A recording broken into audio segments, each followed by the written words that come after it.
पढ़े हुए ब्राह्मणों को बुलाए। पढ़े हुए विद्वान ब्राह्मणों को बुलाओ।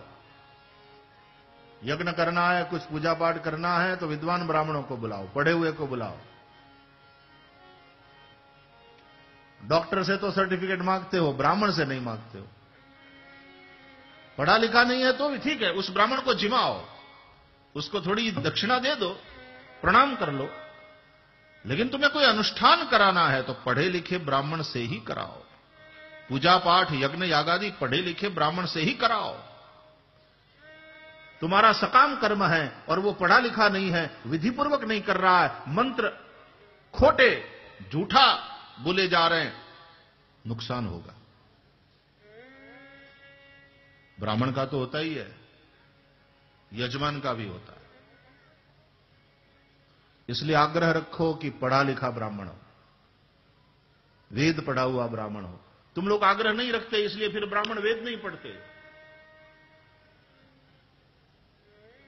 भागवत की व्यासपीठ पर बैठाना हो तो आग्रह रखो कि भागवत का अभ्यास किया है, संस्कृत पढ़े हो, वेद पढ़े हो। तुम्हें तो पता ही नहीं कि मंत्र झूठे बोले जा रहे हैं कि सही बोले जा रहे हैं। तुम जानते ही नहीं हो, तुमको तो लगता है सब धर्म ही है। भोली भाली जनता।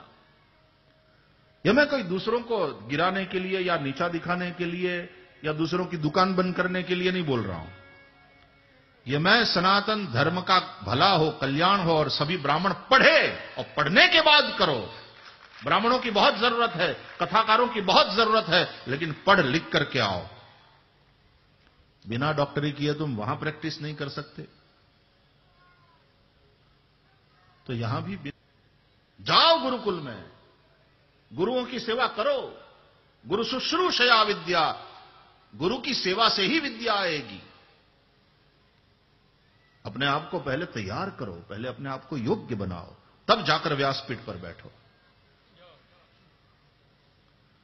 नहीं तो कथा का लेवल धीरे धीरे धीरे धीरे घटता जाएगा और कथा केवल मनोरंजन बन जाएगी।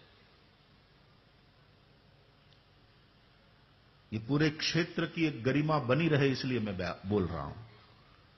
और उसके लिए मैंने व्यवस्था भी करी है, ठाकुर जी ने हमारे वहां सारी व्यवस्था करी है, इसलिए बोल रहा हूं। हम पाठशाला चला रहे हैं, आओ वहां आओ, पढ़ो। यहां के छत्तीसगढ़ के बच्चे हमारे यहां पढ़ रहे हैं। ये रहा हमारा चेतन शास्त्री बेटा, यहीं के रायपुर के, विद्वान हुआ है सांदीपनी में इतने साल पढ़ करके। और भी छत्तीसगढ़ के बच्चे पढ़ रहे हैं हमारे यहां। पढ़ो और पढ़े लिखे ब्राह्मण का ही आग्रह रखो।